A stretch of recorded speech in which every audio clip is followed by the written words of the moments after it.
හරි දැන් අපි බලමු මේ Honda GP5 එකක් මේක.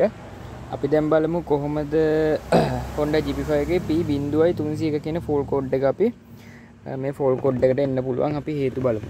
ඒ කියන්නේ මේක ඇවිල්ලා තියෙන්නේ misfire cylinder 1 කියලා. ඒතර අපි ස්ටාර්ට් කළා ස්පෝර්ට් මෝඩ් දාලා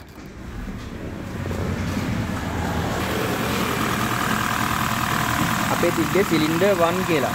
දැන් cylinder 1 කියන්නේ මේක මිස් එකක් තියෙනවා.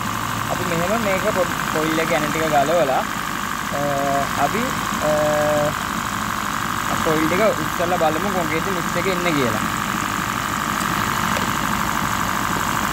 දැන් බබල් දෙකේට මේක ඉස්සුවාම කිසිම ආන්ස් එකක් නැහැ.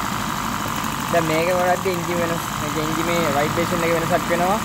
මේක ඇද්දාමත් ভাইබ්‍රේෂන් එක වෙනසක් වෙනවා. මේක ඇද්දාමත් ভাইබ්‍රේෂන් එක වෙනසක් වෙනවා. ඒතකොට අපිට මේ කොයිල් එකේ කියලා තීරණය කරන්න පුළුවන්. හරි.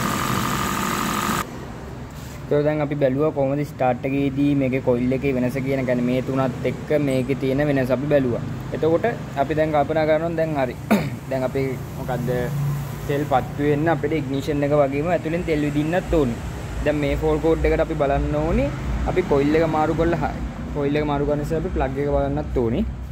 ඒතර ප්ලග් එක ගලවලා ප්ලග් එකත් හොඳ නම් ප්ලග් ටිකත් බලලා ප්ලග් හොඳ නම් ඒතර කොයිල් එකත් අපි වෙන එකක් දාලා එහෙම අපේ මිස්ෆයර් එක හරියන්නේ නැත්නම් අපි GP5 එක නම් මැනිෆෝල්ඩ් එක ගලවන ටොටල් එක මේ සෝරි මේ ඉන්ජෙක්ටර් රේල් එක ගලවන්න.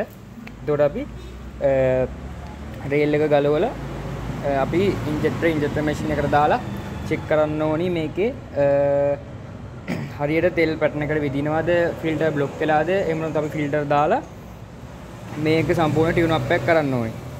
ටියුන් අප් එකකොත් මේ පොඩක් මේ ඒ ප්‍රශ්න ටික විසඳනවා. ඒකත් මේ කියන්නේ අපේ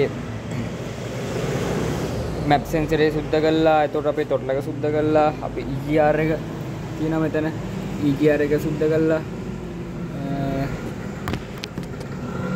මෙතන EGR රෑල් එක. EGR රෑල් එක සුද්ධ කළා. එතකොට තොටල එකයි මේ ඉන්ජෙක්ටර් එක ඔක්කොම සුද්ධ කරලා අපි බලන්න. ඒතර පළවෙනි සිලින්ඩරේ මිස්ෆයර් එක හොයන්න අපි කොයිල් එක උස්සලා බලන්න ඕනේ. කොහොමද මේකේ ක්‍රියාකාරීත්වය කියලා. ඕගොල්ලන්ට මේකේ අපි වයර් එකකින් එක බලමු මේ දෙවෙනි සිලින්ඩරේ, මේ තුන්වෙනි සිලින්ඩරේ, මේ හතරවෙනි සිලින්ඩරේ. අපිට හදිස්සිය වයර් එකක් හරි ගන්නොත් ගොඩක් වැදගත් වෙනවා. ඒක අපිට දාගන්න. ඒතර මේ තියෙන අපේ මැප් සෙන්සරේ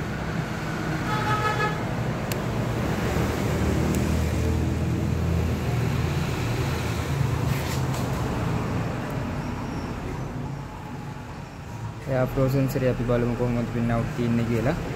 ඊට පස්සේ බලමු අපි EGR වැල් එකේ කොහොමද මේකේ තියෙන්නේ කියලා පින් අවුට් එක.